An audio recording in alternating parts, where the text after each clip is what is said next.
Hello, everyone, and good morning. Welcome to our live feed update for September 2nd. I'm your host, Taran Armstrong, and I'm here today to update you on everything that happened yesterday on the Big Brother 26 live feeds. It was day 48 in the house, and it was a pretty slow day until the night when they just talked all night about this veto decision, and there's plenty to talk about there. And with me to talk about it all is Matt. How you doing, Matt? I am doing well. I hope nobody gets confused today because the past couple of days, the updates have been talking about Quinn's HOH this, Quinn's HOH that, but this is actually Leah's week. This is Leah's HOH, and that's what we're going to be talking about today. So again, I hope nobody's confused. Don't adjust your headsets. We'll explain it. Yes, yeah. This it got interesting. All right. Well, let's jump straight in. Of course, as you know, Quinn is technically the HOH, and he nominated Angela, Kimo, and Rubina for eviction, with Angela as his target. Leah then won the veto, and that means that she has the ability to potentially save Angela if she wants to. We talked over those options yesterday. By saving Angela, she forces Quinn to make a replacement nominee that he does not want to make. He does not want to name a replacement because he doesn't really have any good options, at least in his mind. He doesn't want to do T-Core. He doesn't want to do Joseph. Those are the two people being pushed the most.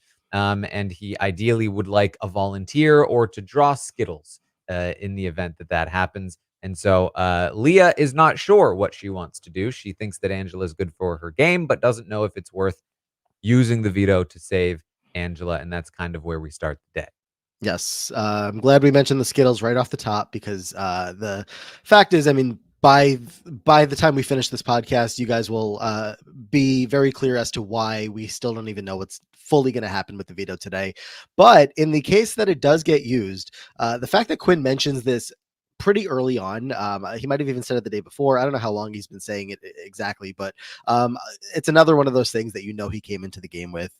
Somebody that studied this game for a long time, is a very big fan of a lot of past players that may be relatively in his archetype or not, and some of the chaos that's come from whether it's a gummy bear or a candy deciding the fate of somebody else's game. He had this in the back of his mind that maybe this would be fun to do so. And if we, come back tomorrow morning and this is something else that we can update you on, that a Skittle has put I don't know, Brooklyn on the Brooklyn's gone, what am I saying, Chelsea on the block, you never know. Never quite know. Another thing that's been going on throughout the week is that Joseph's game has just been sinking rapidly. Chelsea has been on his neck because he's on his own neck. And he's just talking to everyone about how he's going to beat them in the end and how good he is at the game and his social game is so good. And he had a final two with Tucker, and it was really him with Tucker more than anybody else with Tucker. And people are sick of it. Now he does go on a little bit of an apology tour at the start of the day here, day 48. I think Quinn kind of gave him a little bit of a heads up, like, dude, chill. He's gonna talk to him later as well, but like in particular, there's this thing with Matt where like he's been mean to Matt, and he's like, I apologize, Matt, if I've been too hard on you, and so he's got that going on, but it really culminates in a conversation with Chelsea where he kind of talks to Chelsea about feeling like he needs to chill out a little bit. He's got a bit of a mean streak in him, and he wants to sort of soften that. I mean, he starts the day with a conversation with Mackenzie where he's still Yeah. digging himself this big hole of every conversation he's had in the past couple of days. I don't know what it is. Like he seemed focused, like he had a game plan when Tucker was in the house, and that was whether we liked it or not, or thought it was a good idea or not, was to ride alongside Tucker and use him as a shield and go far in the game. And he thought there was a world where Tucker would get to the end and maybe he would, Joseph would still have the respect over Tucker to get the win. But now Tucker's gone, he has to completely shift gears, and his head has been spinning in circles. I'm like, Joseph, are you okay? I just, like, a banner plane needs to go over, and I need a check-in to confirm that he is okay, because the things he's been saying, the conversations he's had, all over the place. I mean, I think it's 2 things. One is that this has always been Joseph, and that he was just protected by Tucker. But second, and I think more importantly, he doesn't have Tucker to talk to, so he's just talking to more people. So it's always been Joseph, but he just hasn't expressed it to the others quite as much as Hmm. he was talking to the cameras, he was talking to Tucker, but now he has to talk to other people. And Nightmare. so, uh, yeah. It's not Yeah. working Yeah, great. particularly the conversation that again he starts the day with MJ, is just like he's realizing throughout the course of the day when he talks to Chelsea, like you were just mentioning, like maybe I need to soften up a little bit. Maybe I need to not be so harsh when I'm talking to certain people. And he's obviously thinking all the way back to like or just anything he's been saying about Matt along the way, which I haven't even been paying attention to. Whatever he's been talking about Matt has not been on my radar. But the conversations he's having with active players in the game, Angela 2 days ago, Mackenzie this morning being like, so, I'm not really that threatened by you because, you're a physical competition, threat. But as far as like the end game goes, I think I could beat you. And he means that fully sincerely. He's not just trying to like, I'm sure there's I can give him a tiny bit of credit here and say there's an aspect of gaming that goes into it to say, you shouldn't feel like I'm threatened by you and whatnot. But also maybe I'm giving him too much credit because he just says things. He just says what's on his mind. Yes. So what was funny was that he has this conversation with Chelsea, and he's like, "I've got this mean streak in me." I realized after my conversation with Angela, like that was the thing that really tipped me off that I should probably chill out. No real mention of the conversation with MJ. And he feels this conversation goes well. She's telling him like, "Oh, you know what? I think that makes a lot of sense. I feel the same way sometimes. I have to sort of like we all have to sort of alter ourselves in the game, and I'd really like to see you go far. Go far. I could see myself working with you." So on and so forth, right? Joseph thinks this went fine. Right after this conversation, MJ goes to Chelsea. She's like, "You're never gonna believe what Joseph told me earlier today." She's like, "What?" And it's what we just talked about. Like he was like, he came up to my face and he was like, "Hey, I don't think you're a target for me because if I'm up against you in the end, I'm gonna win." Like, oh, and it's honestly, it's not even nothing against you. I was not even any slighting. It's just that I have such a really good social game. So that's the only reason that I would definitely beat you. And MJ couldn't believe it, and Chelsea's like, this guy. Yeah, it's funny. You think of like the players left on the board, and you think of Angela in particular as someone who it's such a wild card. You don't know how to play with or around this type of player, but Joseph has very quickly become that player as well. At least with Tucker, you kind of knew where his loyalties lied, and you knew that, okay, he's got the competition thing. But Joseph, it's like, I don't even know what this man's going to say next. For Chelsea, she's obviously determined over the past however long. I mean, it's probably been a while now, but very specifically, she's honing in on it this week of saying, Joseph is not a part of my game plan. Joseph is not somebody that I need to, keep around for myself. He should go soon. It's not even that she probably feels like she couldn't beat him at the end, but again, he's just such a wild card and he's not a part of her long-term game. Get him out of here. So again, just hearing that he just says things like this to people, it's like at a certain point, you're like, I'm never going to be able to have a real conversation with you because your head is so far in your own reality that what are we going to be able to do together? Yeah. Now something else that we heard in this conversation was that there was this idea that Chelsea would definitely not have ever voted with Tucker because of things that Tucker said. We've heard in the past that there was speculation that Tucker might have made a comment about the T Core Chelsea relationship. And there's still just rampant speculation about what is going on when the feeds cut, when they're talking about race. We still don't know. I did make it very clear, despite maybe clips that people have seen in the past, that we don't know anything in regards to any of this.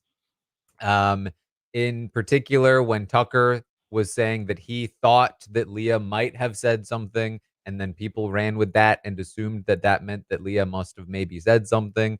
I did mention when that happened to make it clear that Tucker said that he thought that it might be Leah and that we don't know anything and that we still don't know anything and that this is the problem when we don't have live feeds. And it's also the problem if you don't listen to all of the podcasts or Yeah. everything that is being said.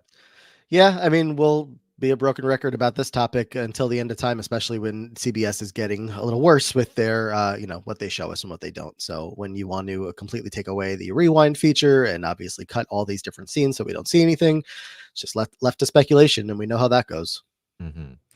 Um, so Leah talks to Quinn.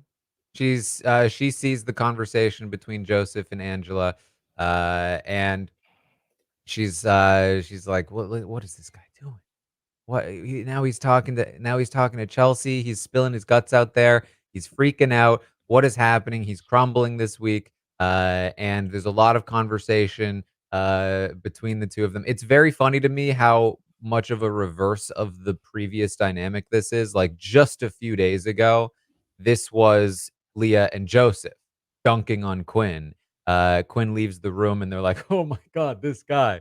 And now it's Leah and Quinn dunking on Joseph, like, "Oh man, can you believe Joseph? He's so bad at this." Like kudos to Leah, who is just playing the two of them like fiddles. Yeah, I mean, because the two of them, Joseph and Quinn, have plenty of conversations, whether it's just today or recently, checking in and making sure that they're both still good and they know they have Leah, and like, the thought process of the three of them moving forward in this game as a well, not three, you know what I mean, as three people working together in the game. It's just, yeah, Leah very easily could be oversharing information that the other says about the other that would probably put seeds of distrust. But she's just in this perfect middle spot where both guys are keeping her safe, and it continues to keep her looking pretty good. Mm-hmm.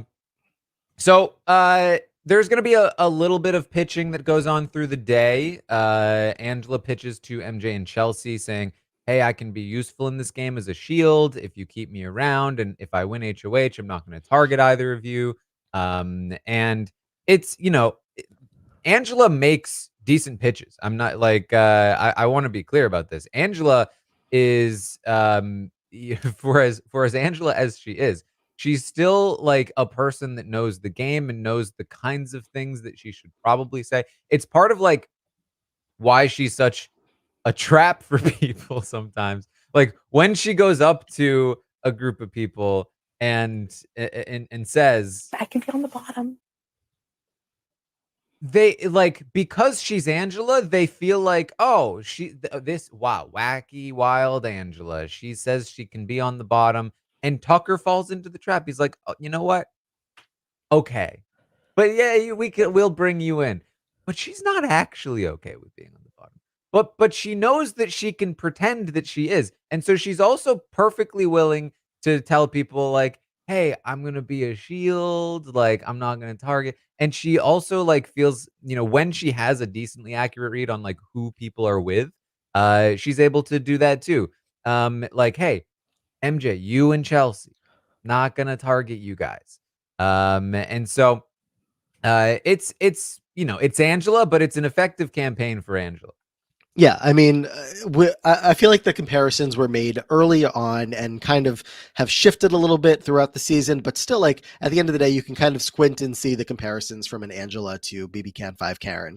And it's funny because Karen, when she was playing in such a it's not the exact same wild card type of way, but in a similar, like as you get farther in the game, like Karen became at that final 5 like the most important piece, and whoever had that connection with her ultimately pulled through. So we're looking at a world where Leah, like I don't think she's seen BB Can 5, or I don't know, but she's very much recognizing, especially at this point with Angela, that could be her piece as they get further into the game. And like you said, Angela is saying all the right things. It makes you wonder like how Angela would be as a player late into the season if she did the crazy eyes with Matt early on and maybe didn't do everything with Tucker last week or so, and kind of completely cooled off, which I don't want to see because we want Angela, the TV character that she is. But if she had kind of just assimilated back into the house and continued to make connections, is there a world where people would continue to take her more seriously outside of when she just comes to them with a rational pitch. I mean, like Angela on the bottom, ironically, is the best version of Angela strategically.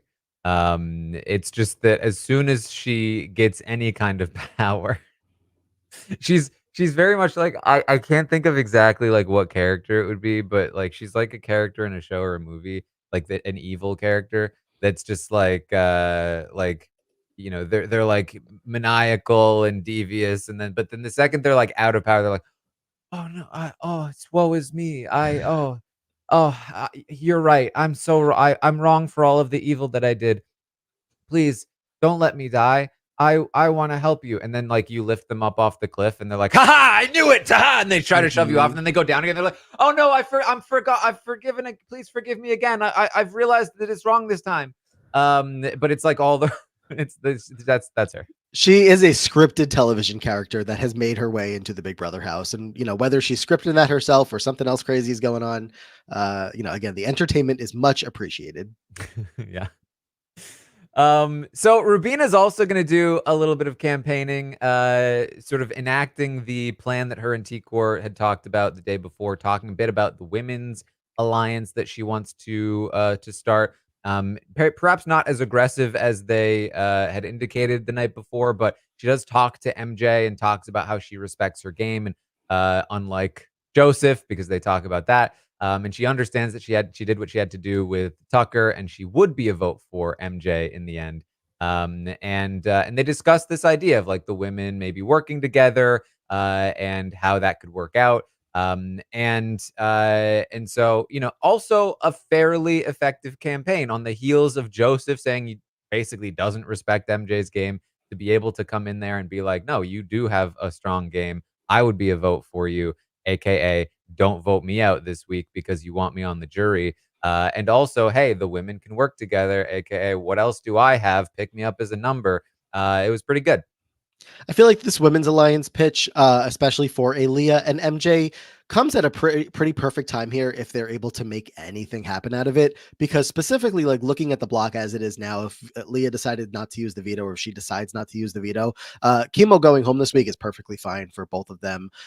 Leah specifically sounds like she wants that to be what happens this week. So, just talking through a scenario where obviously that keeps Angela in the house for her. MJ, has had many opportunities to get rid of Angela and, has gone a different route for various reasons. Tucker going home over Angela makes sense and whatnot. But it still feels like, again, with Kimo being up there, it could be like, you know what? We said we were going to do women. We may as well just make that happen this week.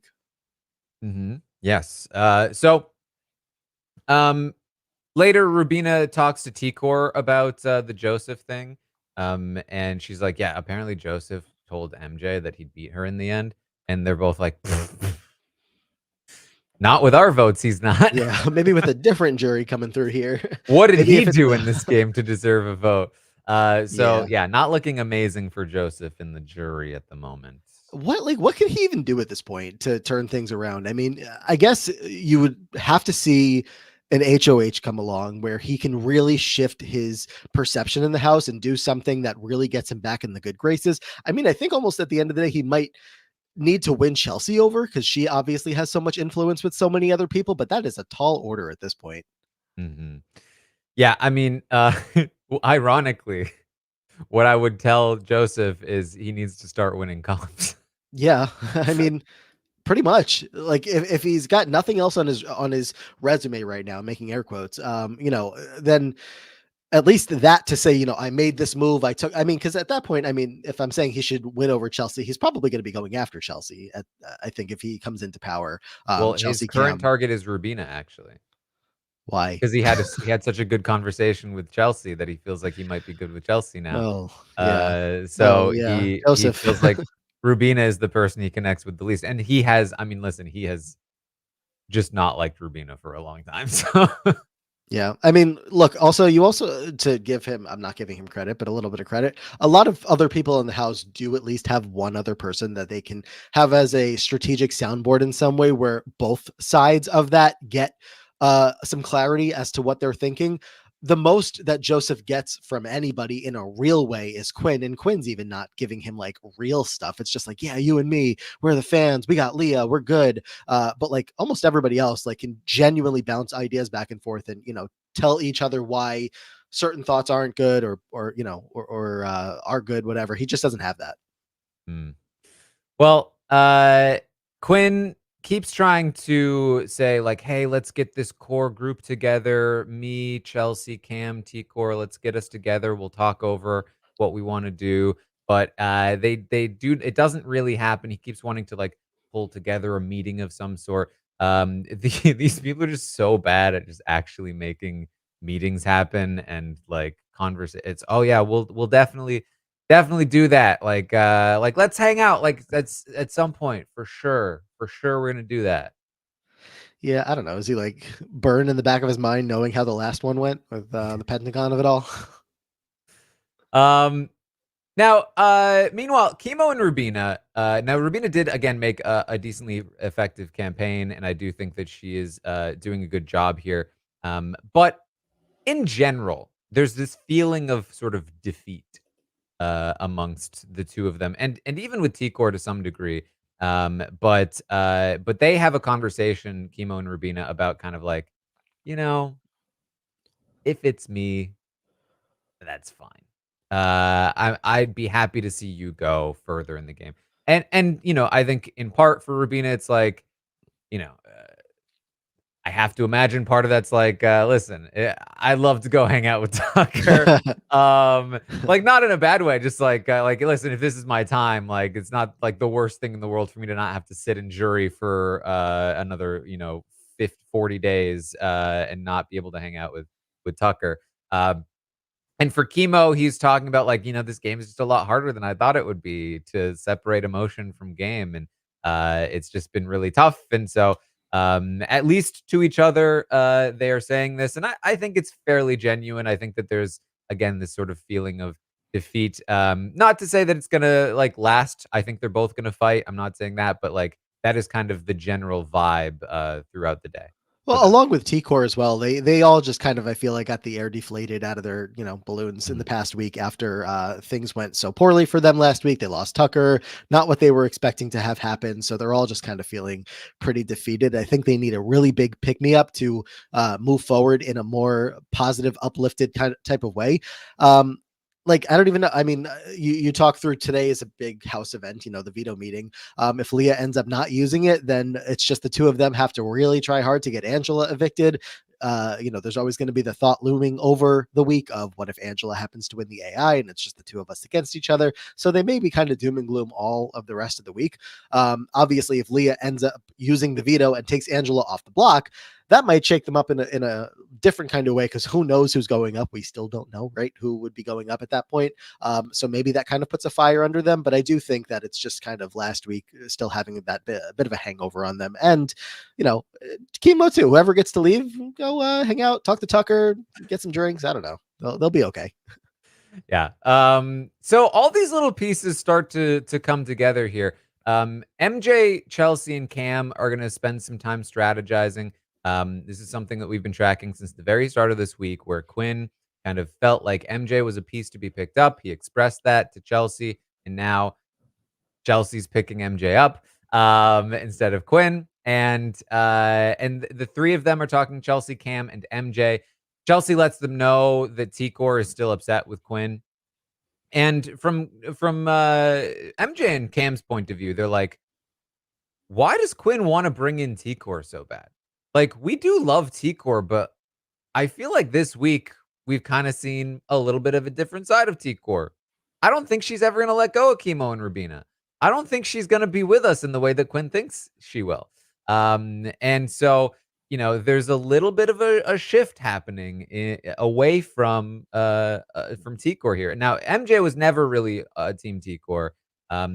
Cam was more like, I love T-Core. Yeah, I'd love the idea of bringing her in, but he's now seeing the reality, which is like, this makes no sense.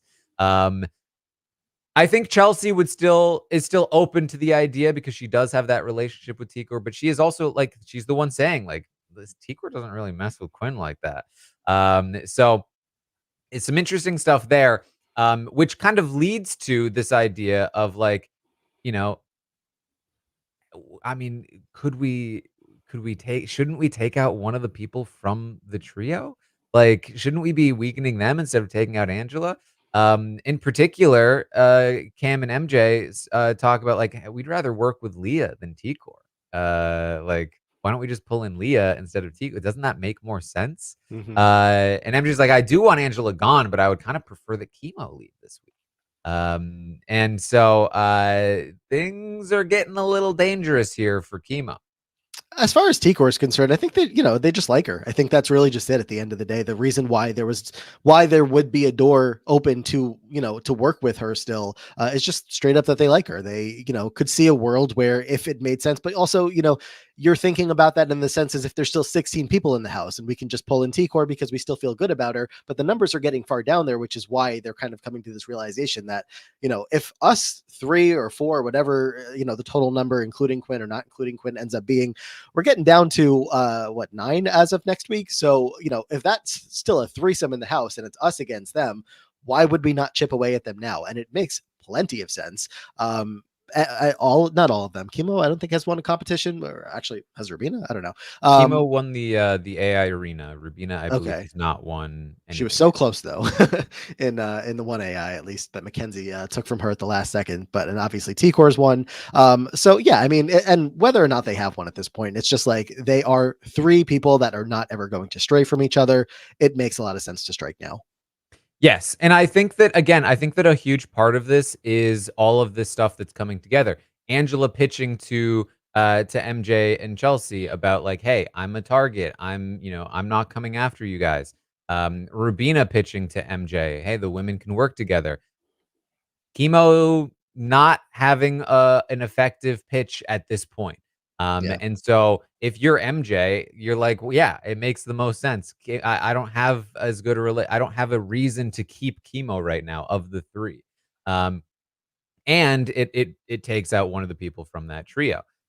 So you can sort of see how it makes sense. Chelsea though would still love Joseph to go up, so that she could send Joseph out. Joseph is still her target. Which is funny Um, because I'm just like, there's like, you're having these conversations about breaking this trio up, and that is a good idea. Like, make Joseph a target so that all of you know that he should be the one that you go after next week. But does he need to be this week's target when the trio is like, you have 2 of them on the block right now? Listen, Chelsea's laser focused. I see that, and She finds somebody and she wants them out. she's been playing so well, and she's been getting her credit all across anywhere that I've seen, as she deserves. I wanted to credit her while we were talking about this specific portion. The fact that she is so effortlessly pulled in MJ as like basically her Brooklyn replacement is amazing. Like, she had enough of a relationship with her to just be like, well, I have an open spot, you want it? And of course MJ's none the wiser that like that is why she's being pulled in, because Brooklyn's gone. She's just like, well, this has been my girl all season long. Two women of faith, we're going to go to the end, and it's working for them. But again, I don't like, if I'm going to be nitpicking with Chelsea's very good game so far, I'm just going to say, why does it have to be Joseph right now, next week?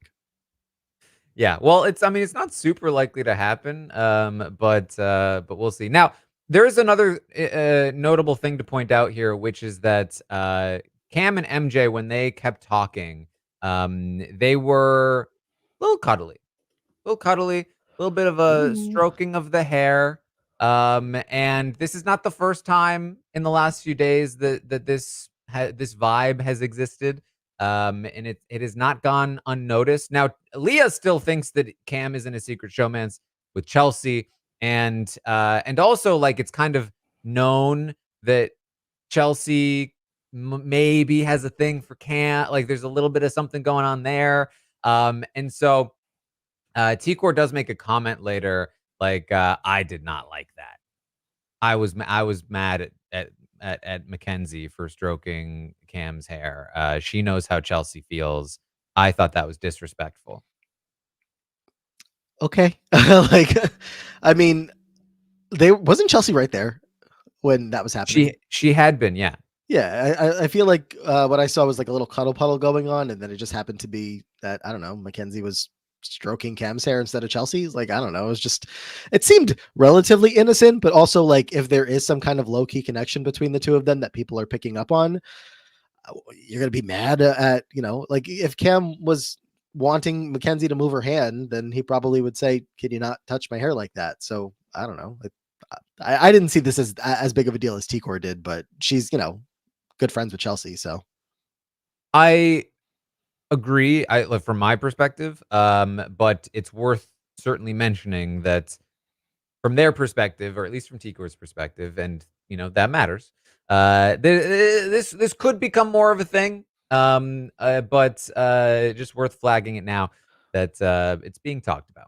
we'll get a Chelsea Cam talk at some point. Camera talk, of course, not Cam the man talk at some point to tell us if she has any kind of ill feelings towards this. But she's very much trying to pull Mackenzie in again as like her Yeah. close number. So Yeah, I should make that clear. None of the talk is coming from Chelsea herself. yeah, So as of right now, there doesn't seem to be any issue there.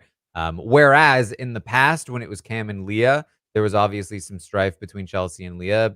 Not necessarily for the reasons that Chelsea was flirting with Cam, but that was sort of an issue before. There does not seem to currently be an issue between Chelsea and MJ in the and way I that. also just want to point out, I feel like the chat's talking about is T-Core just like trying to make this a bigger deal for a game reason. I don't know if that's the case. I feel like this No. I didn't she was seem very talking to gamey. she was talking to Rubina, like, privately about it, and she had just previously been talking about how she really liked MJ and respected her and wanted to vote for her in the end. So I think this was just, like, T-Core being a protective friend. I don't think it's that deep. Yeah, I agree. Um, Now Quinn does talk to Joseph again later in the night. He basically says, "Joseph, Joseph, dude, you need to chill." Like, which is funny coming from Quinn because he's like, "Joseph, you're telling everyone everything." And it's like, "Stop putting your business out there so much." And I'm like, "Quinn, great advice. Fantastic advice." Joseph says, "You know what? You're right. I'm so in my head thinking that I need to say, like, what I'm doing in the game so that in the end they'll know. But you're right. Like, I guess that it might come off as too schemery." That's a good word. Um, but wasn't somebody also talking about that at some point during the day, saying that or maybe it was Quinn actually that was telling Leah or something that like Joseph is trying to explain his game now to everybody so that they feel at the end that they have a good understanding of what his game is. I mean, that's not like super not worthwhile if you can like naturally have that kind of conversation and let people know, but not everybody, and just have to sit there having one-on-ones with everybody throughout the day being like, just so you know, here's my week one stock watch for myself, here's my week 5 stock watch for myself. I'm like, today, this week I think that I did this well, I think I did this well, and I think that I can beat Mackenzie, I think I can beat you at the end, so that's why I'm keeping you around, I think we're good. It's Yeah. Well, that's the problem though, is that, you know, everyone sees that that's what like he's like, "Oh man, I guess I've been going too hard, but actually listen, Quinn, here's the secret. This has been a strategy." Like, no, no, we know. Everyone knows. That's the problem. Yeah. Uh, I mean, you look at a lot of, not a lot, but a couple of like winners you can point to, of course, in their final 2 speeches of when they really get to like outline their game and tell you what they were doing all throughout. But it's not the first time that people would have been aware of what those winners were doing throughout the game. They just, really focus on that end speech, as short as it sometimes gets, has to be, to really, highlight those things in a very quick manner. And as long as your game actually lines up with the things that you're going to say at the end, kind of keep that in your own head so that you have your narrative formed for when you get to the end there. I do not hate the idea of starting jury management before your final speech and getting the seeds out there of like what you've done, because you're not going to be able to change people's minds in the 2 minutes that you have on finale night. I think that is a very smart thing to do. What is not very smart is to run your deep dive with people as part of your jury management before jury has even started. Yeah. There's jury management and there's jury, here's my speech now. And nobody wants that one right now. Yeah. Um Okay. So, Quinn is still hoping that if Leah does want to use the veto, that he can find a volunteer. The Skittle plan is still an option, so on and so forth. That is still in the air. Now he talks to Leah about this and just in general, he's been talking to Leah a lot, about working together and all this stuff. Leah's been up in the HOH room a lot. And they talk about another potential core, which would be like him, her, MJ, and Chelsea as a four, and they could exclude Cam because of the Chelsea factor, that Cam and Chelsea are a little too close. And he's a physical threat. They might not want him down in the end game. They talk about that, but then later they're going to talk about a different group that does include Cam, and it's not really worth tracking how many different formulations of groups that they've been talking about and that Quinn's been talking about, because none of them might even come into play at all. And if they do, we'll eventually figure out which one they nail down. But the important part here is that he's like, "Have you had your conversations yet about the veto?" She's like, "Oh, not yet. Not really. The day kind of got away from me." So they decide she's gonna have some one-on-ones in the HOH room, using his HOH room, that take place basically all night long. When I woke up here on the East Coast, these two were still talking, wrapping up their conversations. And granted, Quinn knew that he wanted to be the last one so he could kind of get back in Angela, I keep mixing up names, get back in Leah's ear at the very end of her one-on-ones. But yeah, again, they went all night long. You had people like Cam being like, isn't it time for bed? Like, what are we still doing up here? But that's when she was going to have her meetings. And, I guess the day did get away from her, and the veto meeting is today. So if she wants to have these conversations, and as Angela was kind of giving her credit for, like, you're using this as an opportunity to gain some information and kind of, just get some more out of some people, this is the time. Yeah. So Leah starts having her one-on-ones. And she starts with Angela. Uh, and Angela says, "Listen, I really want to work with you. I want to do whatever is necessary. Like for instance, if you don't want me to go after Quinn, I won't do it. And like I don't really know what's going on with you and Quinn and Joseph, but I like whatever it is, I think I can be a benefit to your game." It's like Angela. Now, the thing about Angela, to go back to what I was saying before, is that she often had, like, just wild reads, right? She thinks that The Collective is a fake alliance, a low-budget movie.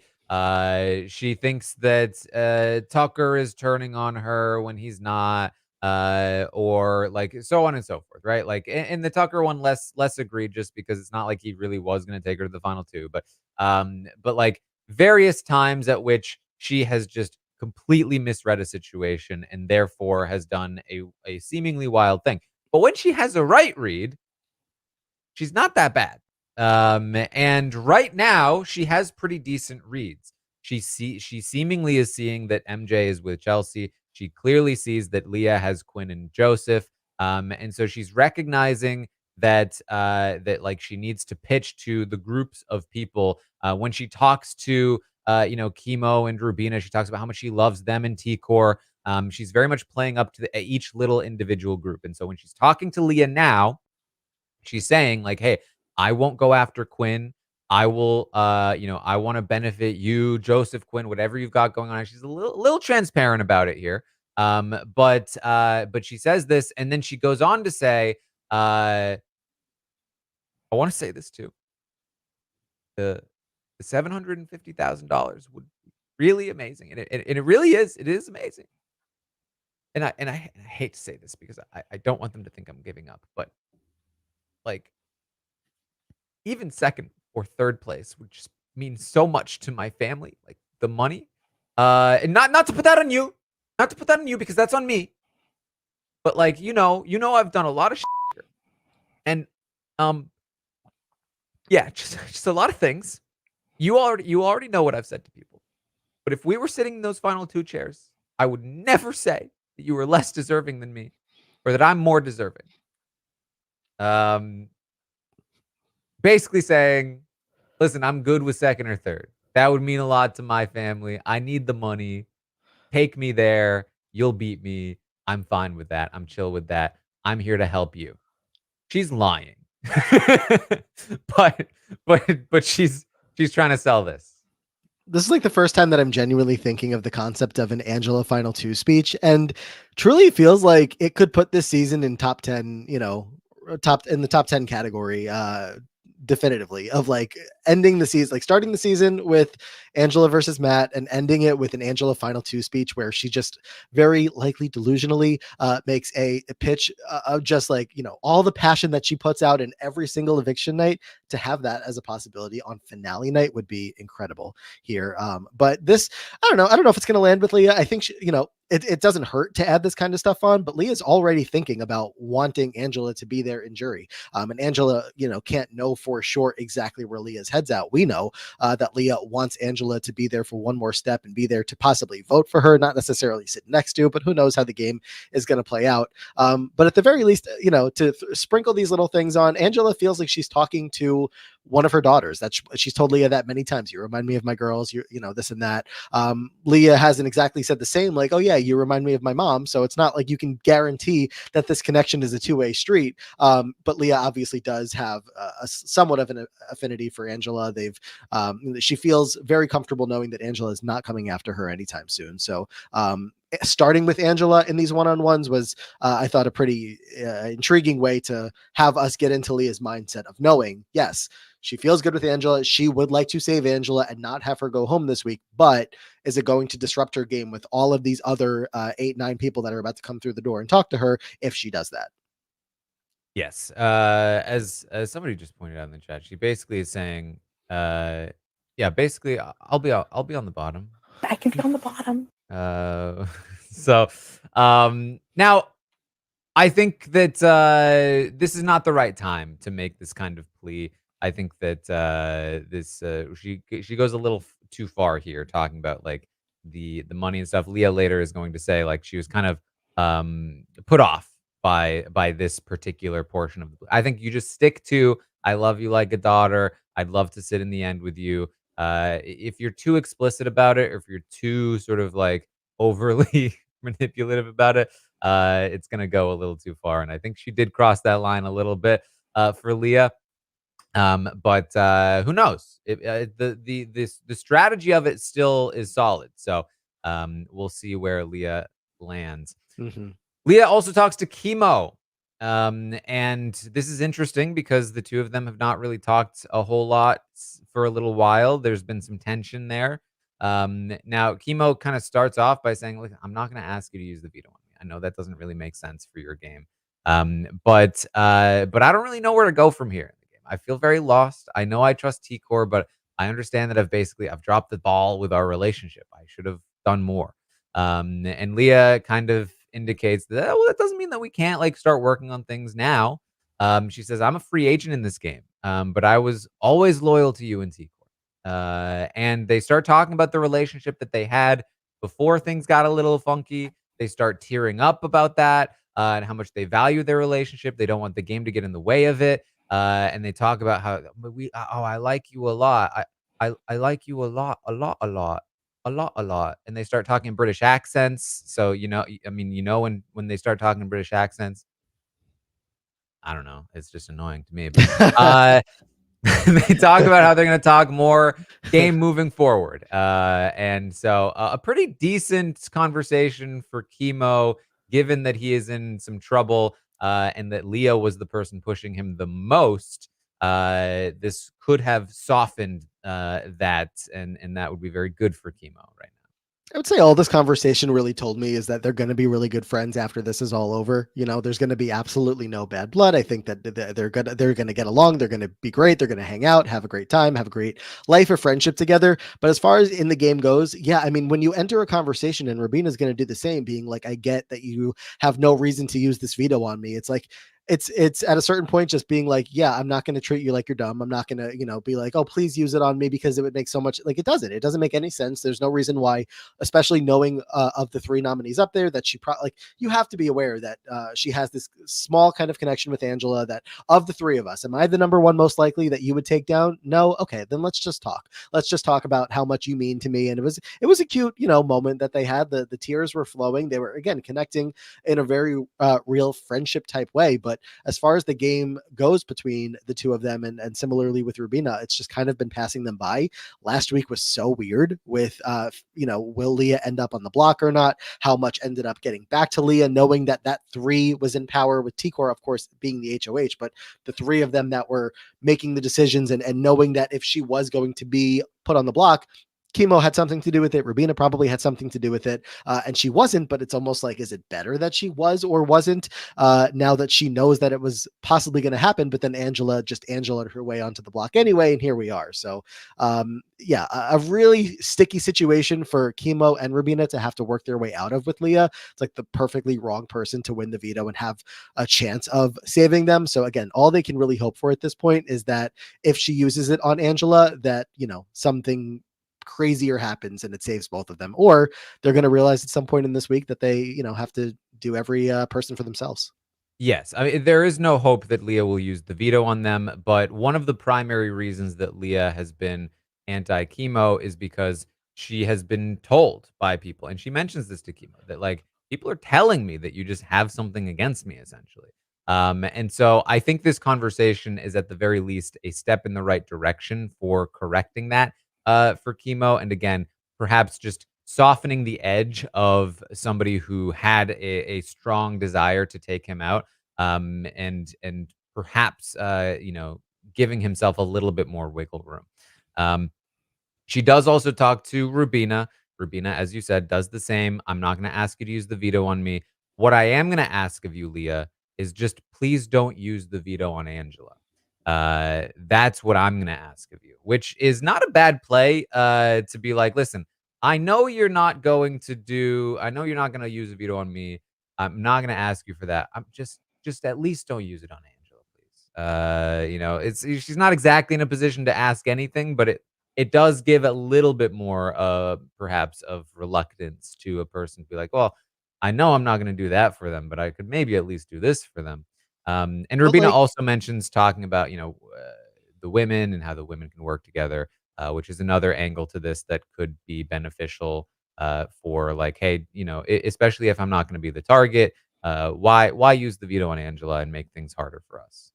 I feel like it's a play to say, keep Angela up there, but also just knowing how the past couple of weeks have gone, of Angela being possibly in danger and never actually getting evicted. Is this really the best person that you want on the block next to you and your ally? Well, I think the thing, and she says this, is that, like, they have a much better chance of beating Angela at AI Arena. But then So which one of you ends up on the block? You're the one and she going is home also in a lot of ostensibly the scenarios. target, which is not the worst thing. Who goes up on the block as a replacement? Quinn wants whoever goes up on the block to be, like, guaranteed safe, but worst case scenario, whoever he puts up on the block beats that both of them in the AI Arena, and then they're up against each other, and that's much worse than being up on the block against Angela. I guess, if they're both playing for the two of them rather than playing for themselves individually, I don't know. But, think of a world where if I'm Rubina or if I'm Chemo thinking like who would be the likely replacement, I'm probably thinking it's down to like Joseph or Mackenzie, probably thinking that Mackenzie is the more likely pick, even though Quinn has made it very clear this week he did not want to put Mackenzie up. He told her as They much are on that concerned first about day. Tikor going up as well, obviously. That's true as well, and that is something to consider when because the three of them on the block is a nightmare scenario. So if that was going to be the case, then sure, keep Angela up there. But if there's any world that I guess they were thinking it would have been one of the other people, I think that would have been a lot better. But of course, if it's Tikor, then just keep things as is if you can. Mhm.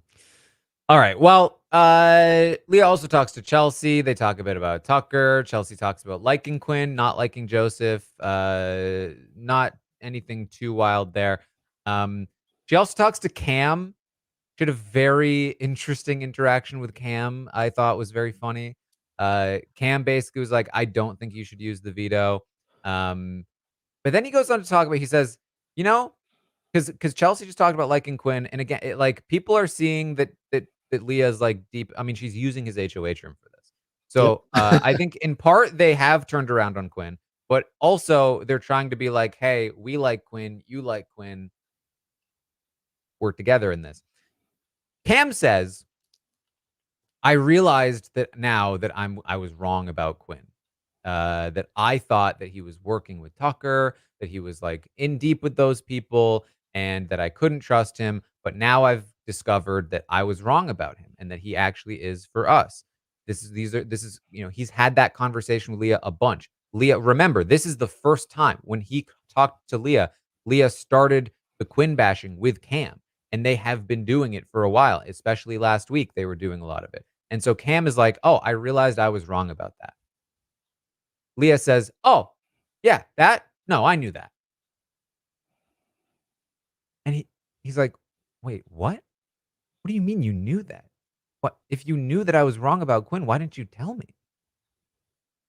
Now, here's my interpretation of this.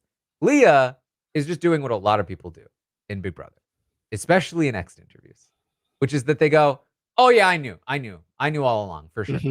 But Cam is like, wait, if you knew, why did you let me rant and rave about Quinn? Why did you knew and you were saying that about Quinn and I was saying that about, and you didn't tell me I was wrong? Like, what do you mean?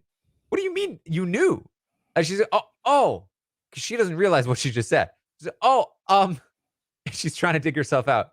Because I didn't want you to think that I was like a spreader of information, like that I would just do that. Like, what? Why wouldn't you correct me if I'm wrong? She's like, oh, I didn't want you to think that I was like talking to other people about it. He's like, what do you mean? It's like, because you accused me of like spreading information. And so I didn't want to spread too much information. I didn't want you to think I was a spreader of information. It's like, what? That makes no sense. Why wouldn't you just tell me? She's like, well, listen, Cam, I'll know better for next time. It's like, okay. She goes, also, oh, sorry. Good. She's like, well, okay, I think we're good then, right, Cam? He goes, you think? She's, I mean, you're not someone. We have a good relationship in my eyes, but Cam, if you don't think we have a good relationship, he's like, you can speak candidly, Leah. She's like, but you know what I mean? He's like, no, I don't.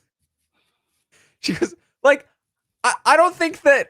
And he goes, listen, Leah, I don't think we have a bad relationship. He goes, I don't either. I don't know. I don't either.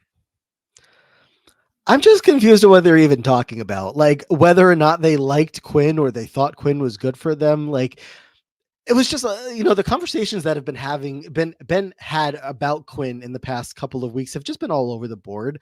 Whether he's with us or just like quirks about him and whatnot that people just discuss when he's not in the room. So I'm confused at what they're even necessarily arguing about. It's just kind of like the vibe got weird, and then neither one of them could get themselves out of the conversation in any kind of natural way. It's also like 2:30 a.m. Probably a little tired. I mean, Leah's going to stay up for another 4 hours after this, but what? So they had many conversations about like these conspiracy theories that Quinn is in these secret alliances with these other people. That was like the whole reason that they both turned on Quinn so much. And so Cam is trying to say like his actions this week have proved to me that we were wrong about that. That I was wrong about that. And I think that most people, when somebody's like, oh yeah, I knew, you're like, okay, sure, and you just move on. Right. But Cam was just like, what do you mean you knew?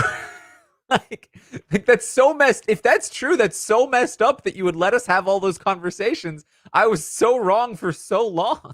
Yeah, because I mean, she was probably, I don't remember these specific conversations, but probably just like going along with everything Cam was saying. She's and the saying, one that like talked him bouncing things into it back. in the first place. Right. So like, like you can't even think back on those conversations if you're Cam being like, oh yeah, she wasn't even saying much. She was kind of staying quiet while I did all the talking. If there was like, equal talking going on between the two of them, that has got to be confusing for Cam being like, what do you mean? Like, you just, were you playing in my face talking about Quinn? You knew the whole time everything was fine?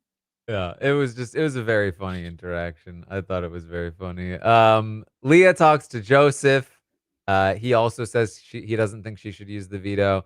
Because one of the issues that she's been having with Joseph, one of many, is that he left the room that they were in together.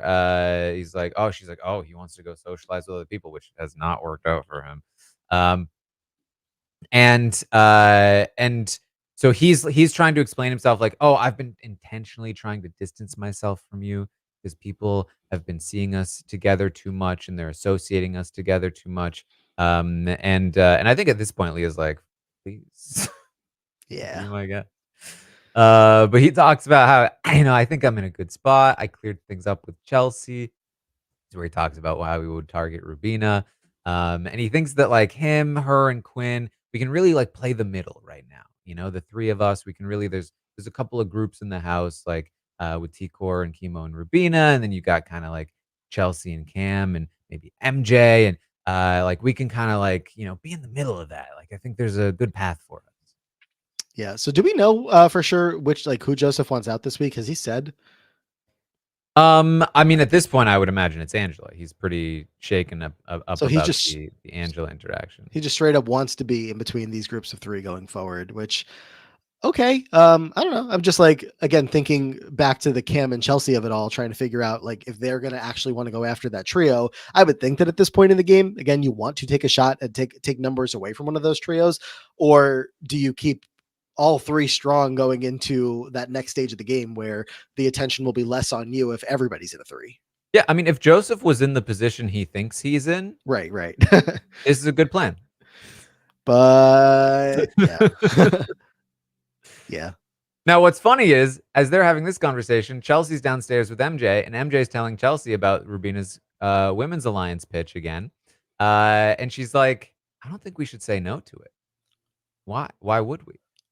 We might as well like say yes and use it to kind of like play both sides of the house.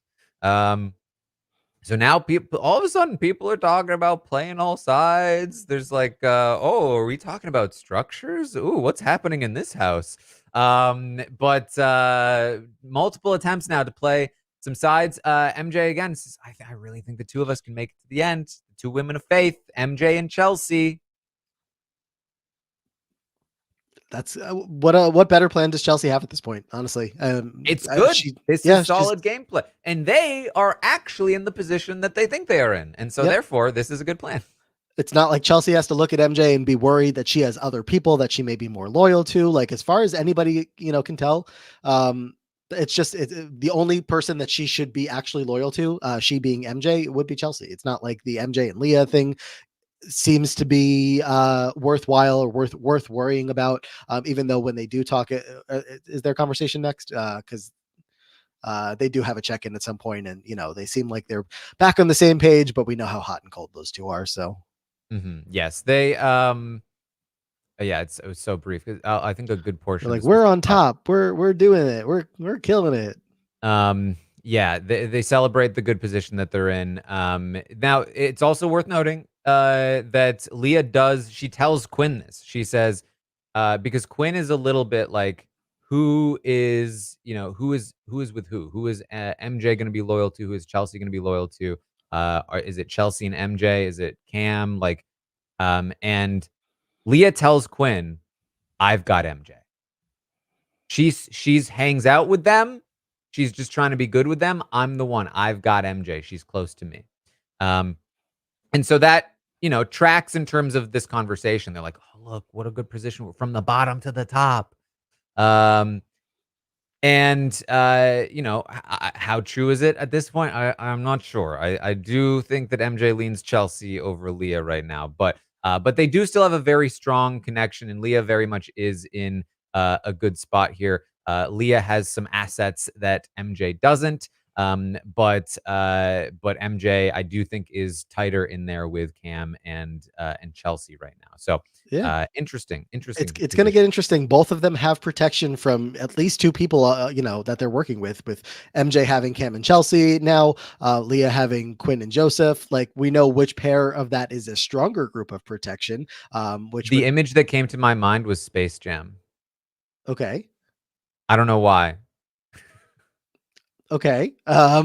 Just like one dinky team and one really good looking team. Okay. I mean, well, I know Space Jam by like the movie title or the movie cover. Oh, but, okay. Otherwise, but where was I going with that? Oh, just when it comes down to it, one of these two are going to happily cast a vote to evict the other before the season's done. This is rude. It was a little rude. Um, all right. So, Leah talks to Tikor. They talk a little bit about the women working together again. Leah says she's not sure what she wants to do with the veto. That they get interrupted by MJ coming in where they celebrate.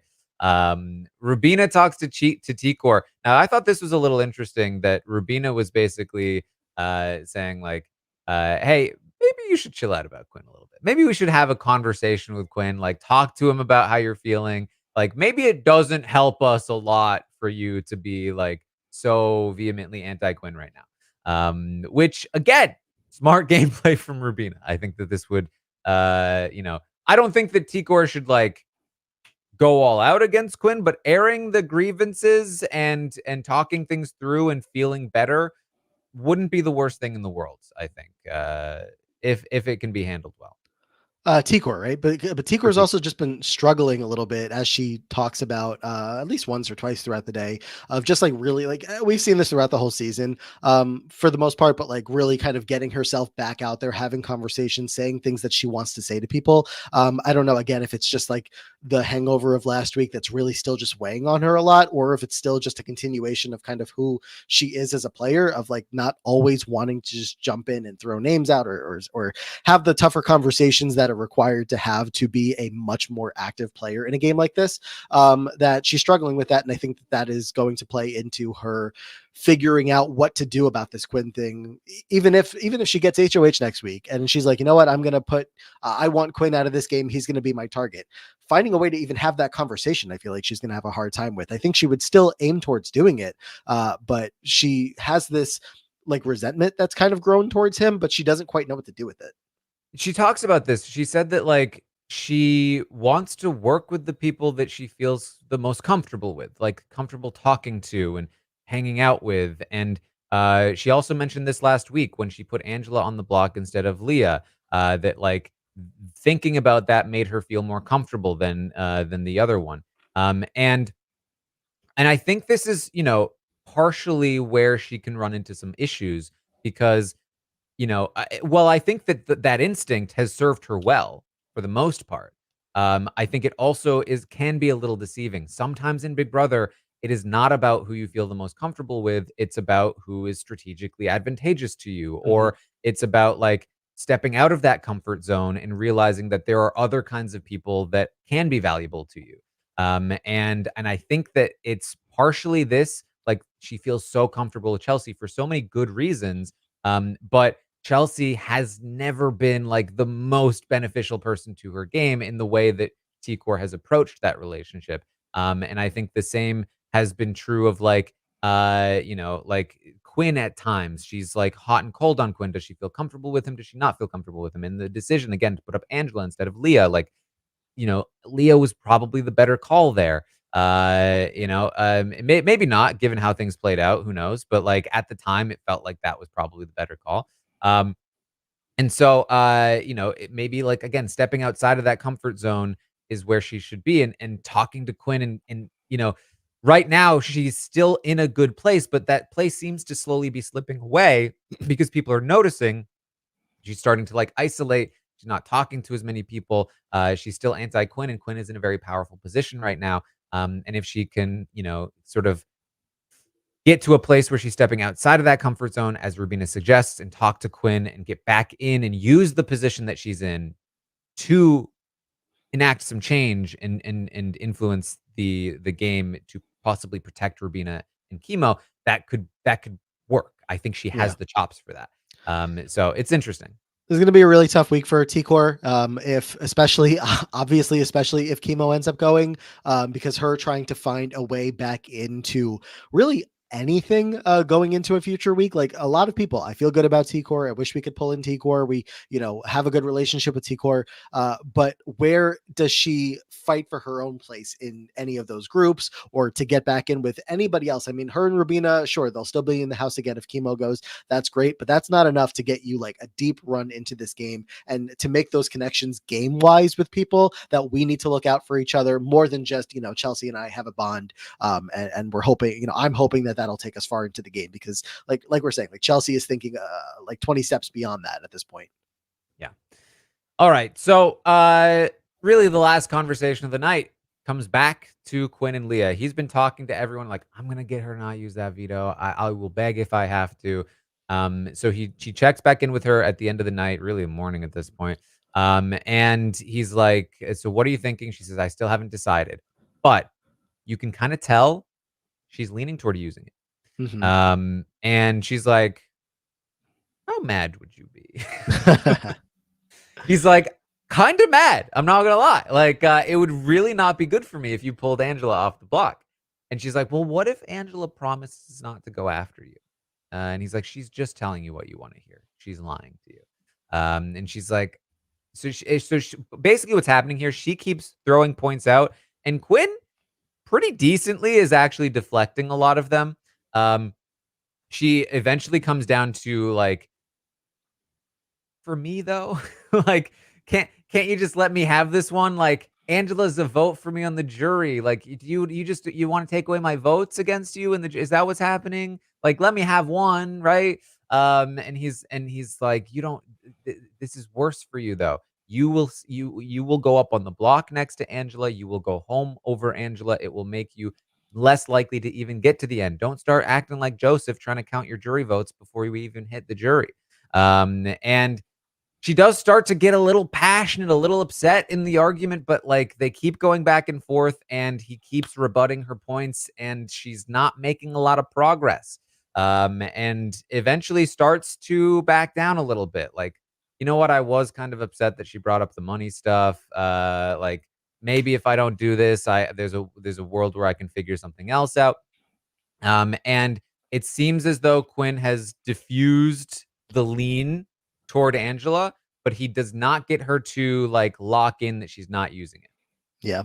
She even says to him at one point, "You're very manipulative," which Yeah. like she picked up on, and it wasn't hard to pick up on because as she notices herself slipping out of the thought process that she was in of like you said, it felt like at the beginning of the conversation, we felt like she was leaning towards, "I want to use it on Angela, like, would you be mad?" All that stuff. And then when the conversation is just like every single time that she raises a different point, Quinn pretty firmly putting his foot down, being like, "I really don't think you should. I don't want you to. I don't think you should for your game." Like he has a rebuttal to every single point that Leah is making, which I mean, I got to give Quinn his credit here that he doesn't want Angela to come off the block and he is doing everything in his power. He is pushing as hard as he possibly can. And it's not like, he was getting a negative reception from Leah as the conversation was going. They were giggling all night long in that. Like Yeah, yeah, when she said you're being manipulative, it was very jokey. Like, I yeah. mean, there was definitely some like underlying truth to it, but like the vibe was good for the most part. They were like the happiest I've seen Leah around Quinn in a minute. That they were just giggling all night long. Again, literally all night long. When I woke up, they were still talking. And yeah, like I think anything could really happen today as we get closer to what is going to happen in this veto meeting. I think that she's certainly going to go to bed this morning, thinking about a lot of the things that Quinn had to say. But I think in the back of her mind, she's going to really hold on to knowing what she wants to do with the veto, knowing that she wants Angela in the jury. And it's just at the end of the day, Quinn made all the great pushes that he made, but it's going to come down to everybody else. Again, I think like, is it worth upsetting a lot of other people in a variety of ways? Rubina coming to her being like, "I really hope that you don't use it. It would be a lot better for us." Is it worth upsetting those people for somewhat of a game move for your resume? I feel like she's looking at it a little bit from that perspective of like having something that she can point to, like, Angela was my person. I took her into jury single-handedly. And then just, of course, also that factor of having Angela as a person for her in the jury, all leads her to wanting to take Angela down. But she's also thinking about, well, if I don't take her down and I don't rock the apple cart, well, I could still try to get the votes for her to stay. And also I could still, she could win AI. So there's still two other routes of Angela staying this week that don't have to be directly by Leah, which I understand why this is a tough decision for her. Mhm.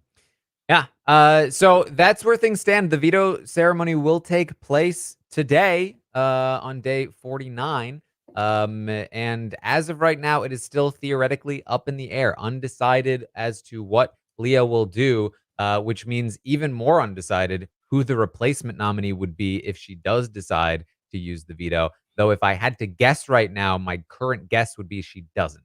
Um, But we'll see. I'll be back tomorrow morning, 11 a.m. Eastern, to update you on everything that happens today on the Big Brother 26 live feeds, including what happens with this veto. Matt, anything else you wanted to bring up from yesterday? Yeah, it's like it's just funny because Angela specifically is so bad at so many at like making that closing pitch, which is funny because isn't she a realtor? So like she makes like that's not how she operates in her day-to-day job. She gets people to lock in with her at certain points in real life. But like last week with T-Court, the last second she goes to her and basically ends up on the block by her own hands. With Leah, it's like she could have had a successful pitch here, ended up coming off the block, but it's just it doesn't come all the way around. So we'll see how that goes. The last thing that we should bring up is T-Core got pooped on by a bird and rubbed it on Kimo. It was very funny. That was It just, she saw it coming. She saw it land on her. It almost seemed like it landed on her face. Maybe because she was like washing her whole face in the sink. I'm not sure. But as soon as it landed on her, wherever it landed on her, Kimo sitting right next to her. She jumps out of the couch outside, rubs it all over him, and doesn't think twice about it. Kimo's screaming at her, "Why did you do that? Why did you rub it on me?" And even for like, I don't know, 10, 20 minutes after, he's like, "What possibly crossed your mind as to why you should rub that bird poop on me?" So that was funny. Go back and watch that clip if you can find it on Twitter. yeah. All right. Well, that is what we have for you then today. Again, I'll be back tomorrow morning. Tomorrow night, we will have the Roundtable podcast. So tune in for that. We'll rate these players again, a whole new landscape for the house. So it should be an interesting one. And then, of course, Wednesday night, new episode. Find me on Twitch. I'll be watching these episodes live, having a good time over there. And we're gonna be doing some tastemakers over on the scripted channel, so tune in for that. We're also covering Rings of Power. Good stuff happening over there. Matt, what do you got going on? Check out the Free Agents podcast. We're talking about the Challenge 40. It's been a very fun season. Myself and Brian Scally. We just talked to Mike Bloom the other day, just kind of catching up on the season so far. So that was a lot of fun over on the Free Agents. And the Diary Room. We're trying to find out the best Big Brother player of all time. Myself and Aman. We had Kevin Jacobs, BB 10, Quinn's icon, Many's icon. Kevin Jacobs was on with us this past week. Lavina will be on with us in an episode that drops tomorrow. So we're having a lot of fun with that. I'm on Twitter at Matt Liguori, and that's what I got. Keep those birds away from T-Core. All right. Well, thank you all so much for joining us here today, and I will see all of you next time.